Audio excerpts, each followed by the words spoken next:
Olá, tudo bem? Graça e paz. Louvado seja o nosso Senhor e Cristo Jesus, o ressuscitado.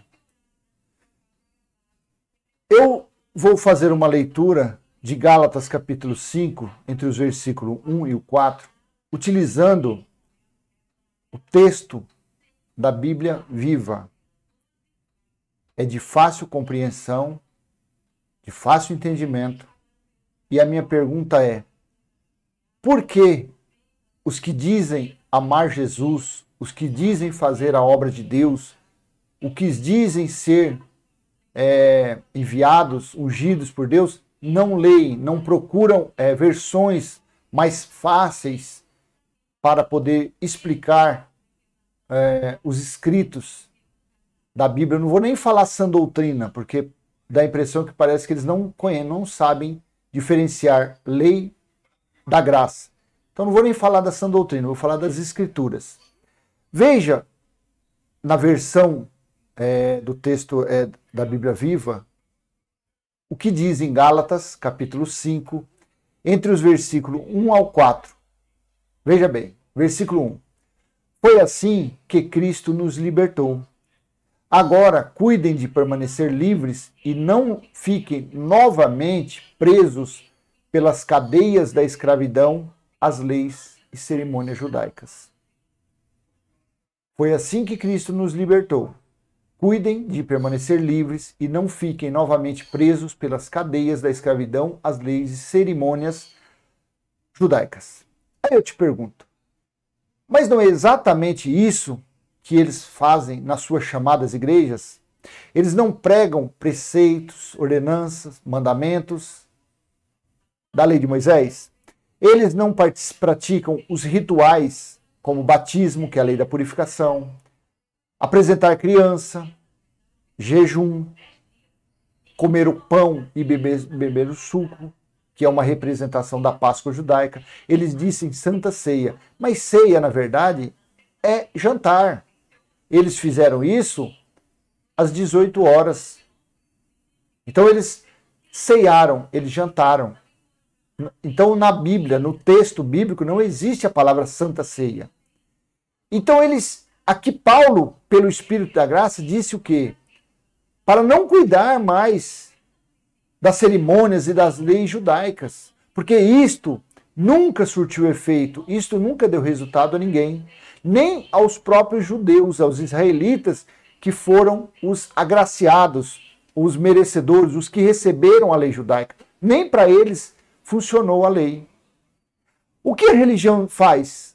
Não é colocar esses mandamentos, essas ordenanças, essa escravidão sobre os seus fiéis? E o pior ainda, eles fazem isso colocando esse jugo sobre os gentios. Povo este que não tem lei. Romanos capítulo 2, versículo 14. Nós, o povo que fazemos parte do povo gentil, Deus não deu lei nenhuma. E eles pegam essas cerimônias, esses rituais e colocam sobre a vida dos gentios. No versículo 2 diz assim: escutem-me, pois é sério, se vocês estão contando com a circuncisão e a guarda das leis judaicas para fazê-los justos diante de Deus, então Cristo não pode salvá-los. No nosso caso, esse salvá-los era antes do ano 70. Depois do ano 70, quando Deus bateu o martelo, quando Deus julgou Israel, não há mais o que buscar a salvação. Os eleitos já são salvos. O espírito dos eleitos, que são filhos de Deus, estes não passarão por julgamento, por condenação. O que acontece é que os eleitos, os filhos de Deus, vivem na transgressão da carne. Não é pecado, porque o pecado Jesus tirou na sua morte. E o pecado era o quê? A transgressão da lei. Como Deus deu fim à lei, não existe mais pecado espiritual. O que existe é transgressão da carne. Mas quem transgride a carne fica debaixo da disciplina de Deus. Como está lá em Hebreus capítulo 12, fala sobre a disciplina de Deus. Não que ninguém mais perde a salvação, não que ninguém mais ganha a salvação. Essa conversa de vamos evangelizar, vamos ganhar almas para Jesus, isso é uma mentira, um engano. Ninguém ganha mais nada para Deus. O que tinha que ser feito para ganhar já foi feito. Escute-me, pois é sério. Olha como Paulo diz, usando essa versão da Bíblia Viva. Escute-me, pois é sério. Se vocês estão contando com a circuncisão e a guarda das leis judaicas para fazê-los justos diante de Deus, então Cristo não pode salvá-los. O que a religião faz? É buscar se justificar na lei de Moisés. Mas a lei, ela foi instituída para quê? Para o espírito das pessoas? Para o espírito? Não. Ela foi feita para o quê? Para tentar conter a transgressão da carne, coisa que não conseguiu. Coisa que a lei foi inútil nesse sentido. Não conseguiu justificar ninguém. Então, se não conseguiu justificar ninguém no passado, como eu vou pegar e aplicar isso no futuro? No século XXI ou daqui a 1000 anos? Não, isso não serviu, não funcionou. Deus fez o quê? Mandou o seu filho, quando se completou o tempo de Deus, ele mandou o seu filho como sacrifício perfeito para tirar da escravidão da lei, da maldição da lei, os seus eleitos, os seus escolhidos. E fez assim o quê? Fez um povo só, judeus e gentios. Os eleitos de Deus foram feitos filhos de Deus. Versículo 3.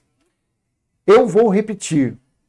Qualquer um que tentar obter as obras, as boas graças de Deus por meio da circuncisão, precisa obedecer sempre a todas as outras leis judaicas e então morrer.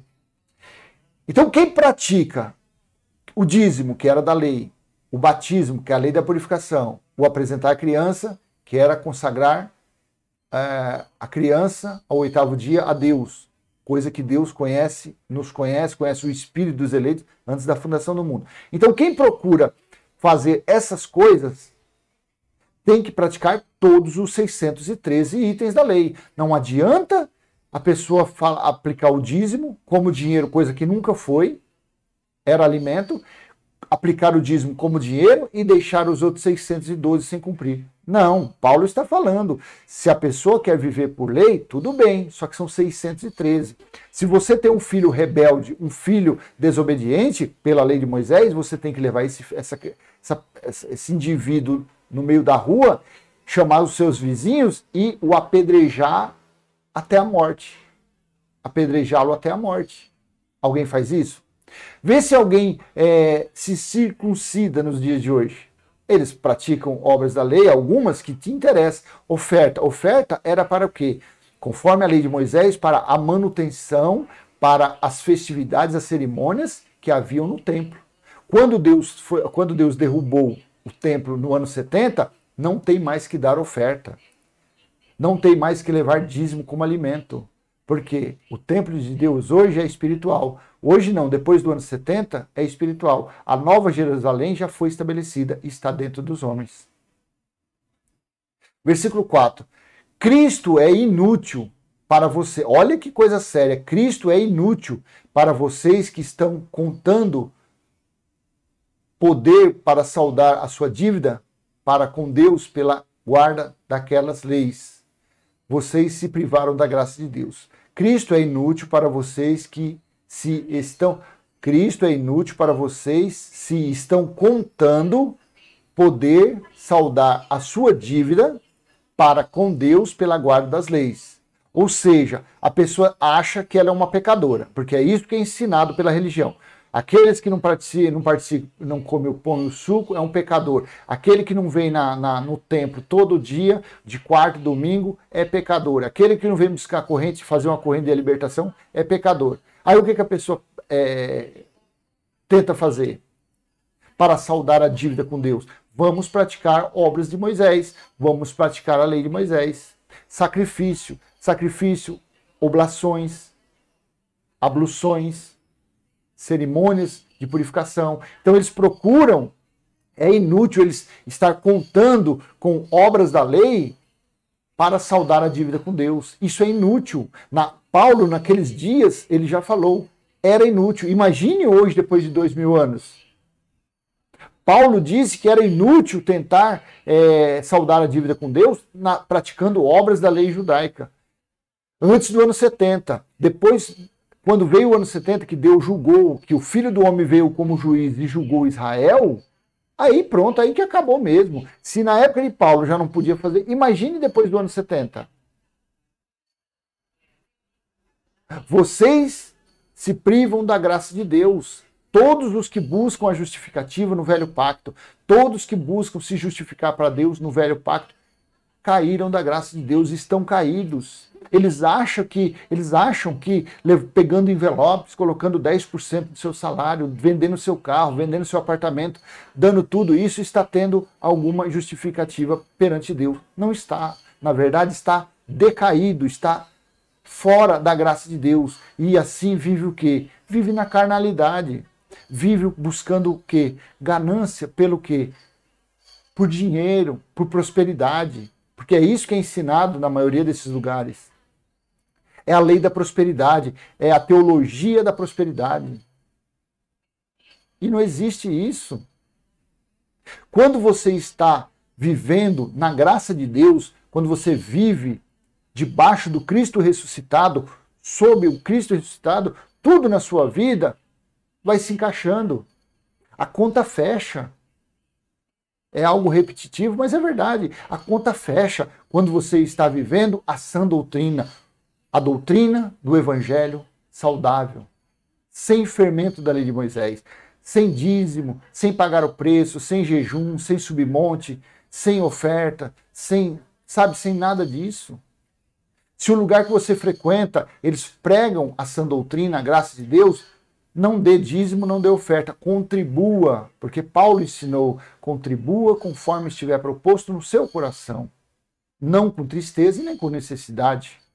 Agora você acha que a pessoa que ganha um salário mínimo, tira 10% do seu salário mínimo, coloca no envelope, você acha que ela está dando essa contribuição com alegria? Você acha que ela está fazendo isso não esperando que ela venha receber algo em troca? Porque, infelizmente, é assim que eles, nas suas pregações, dá-se a entender que o Deus que eles pregam é um Deus da barganha, é um Deus do toma lá da cá, é um Deus que só faz para você se você fizer primeiro por ele. E não é assim. Deus não precisa de nada que o homem possa fazer para agradá-lo. Obras mortas, isso são obras mortas. Você quer agradar o Pai? Faça, seja espiritual. Em suas confissões, confesse que o seu batismo não foi numa água, numa piscina. O seu batismo foi na morte dele, a morte de cruz. Confesse que o juízo de Deus já foi realizado e que a nova Jerusalém já foi estabelecida. Apocalipse capítulo 21, do versículo 1 ao 3. Confesse que Deus mesmo está reinando, está fazendo morada dentro do seu espírito. Confesse que você é um eleito de Deus. Confesse que o corpo de Cristo não é um pedaço de pão. O corpo de Cristo é a igreja, e a igreja são vidas. O corpo de Cristo é a igreja, e a igreja são vidas. O corpo de Cristo é espiritual, não é carnal. Confesse que Deus não está no monte, porque Jesus disse nos dias de sua carne, mulher, o tempo já chegou que nem em Jerusalém, nesses montes, vocês adorarão o Pai. Porque ele procura os que o adoram em espírito e em verdade. Então é essa confissão que você tem que fazer. O adore em espírito e verdade. Tomando banho, passeando, lavando o quintal. Cante louvores. Converse com ele, não é gritando, falando uns balabachúria, que isso aí não existe. Nem na Bíblia existe essas balabachúria. É assim. Ouça louvores. Você gosta de um forrozinho? Ouça o seu forró. Você vai perder a salvação porque você ouviu um forró? Uma pisadinha, você vai perder por causa disso? Claro que não. Agora, o que você não pode, porque Cristo nos chamou a liberdade, mas não a libertinagem. O que você não pode é você ficar na porta de um bar bebendo e falando, eu estou vivendo em graça. Não, você não está vivendo em graça, não. Você está praticando obra da sua carne. Eu estou em graça, estou na boca de fumo. Não, você não está. Você está na carnalidade. E por isso você vai ser disciplinado se você for um eleito de Deus. Você que diz que está na graça e está com o cigarrão na boca, beleza. Você vai perder sua salvação por causa disso? De forma alguma. Mas se você for um eleito, você vai ser disciplinado. Amanhã ou depois, se te der um enfisema pulmonar, amanhã ou depois, se te der um câncer no pulmão, câncer no fígado, não vai reclamar. Você plantou carnalidade e é carnalidade que você vai colher. É assim que funciona. Vou parar por aqui. Se essa mensagem foi útil, então dê um like, compartilhe, se inscreva no canal. Vamos levar a sã doutrina, vamos levar o conhecimento da sã doutrina aos nossos irmãos que estão sendo enganados. Leia, pesquise, procure ter vários textos. Hoje tem aplicativo na Play Store de Bíblias, de diversos textos. Então tenha a CF, Almeida Corrigida Fiel, Almeida Revista Atualizada, a NVI, a NVT, que mais? A Jerusalém e a Bíblia Viva, para você consultar. Você viu que esses 4 versículos não saíram fora do que se acha que é original, mas ficou bem nítido, ficou bem claro a mensagem, de fácil entendimento. Vá lá no Google, coloque Códices Sinaíticos.org e você vai ter na sua mão os manuscritos mais antigos, que foram datados do 4º século para trás. Você vai ver coisas incríveis. Você vai ver lá Mateus capítulo 17, versículo 21, no verso, não existe. Já nos textos dessas outras versões, fala que essa caça de demônios só sai com jejum e oração. Mas você vê no códice mais antigo, não existe. Marcos capítulo 16 vai até o versículo 8 somente. Lá no manuscrito do mais antigo, do mais confiável. Já nos que foram achados de 1900 e alguma coisa nos montes de Qumran, lá eles foram acrescentados. Aí você vai ver que tem do 9 ao 22, que manda a pessoa beber veneno, se for picado de cobra, você vê. Mas quando Jesus ia falar um negócio desse? Então procure investigar, procure pesquisar vários textos. Não fique preso só em um. Não seja como um cavalo que usa um tapa assim, ó, que só vai para frente, não. Abra seu horizonte. Leia, pesquise, vá no Google lá e coloque o que você quer saber. Amém? Graça e paz. Então eu vou encerrando por aqui. Até a próxima, se Deus assim permitir. Tchau, tchau.